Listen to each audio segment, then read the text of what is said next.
Depuis un mois, le site citoyen nosdéputés.fr est en ligne. Animé par une dizaine de bénévoles dont Tanguy Morlier, cet espace scrute à la loupe l'activité des parlementaires à l'Assemblée nationale.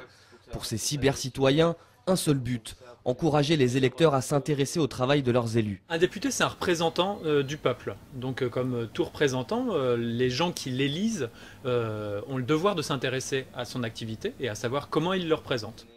Les 577 députés ont chacun droit à leur page.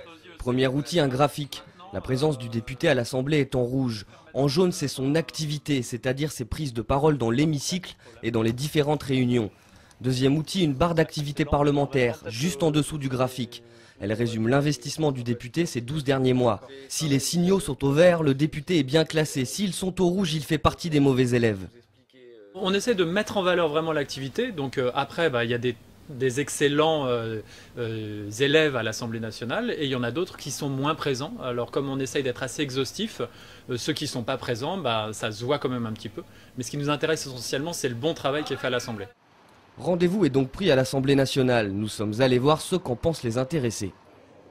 Il y a des sites internet qui se proposent d'évaluer, comme nosdéputés.fr, l'activité. Ils font leur travail. Qu'est-ce que vous en pensez ? Oui, c'est bien, ils font leur travail. C'est un indicateur et comme tous les indicateurs, il a ses forces et ses faiblesses. Chacun sa manière de travailler, ensuite les citoyens apprécient, mais que les citoyens soient informés, c'est bien. D'autres députés y voient pourtant un intérêt, un nouvel outil pour faire campagne et dénoncer les mauvais élèves. Ça a le mérite de faire un compte-rendu.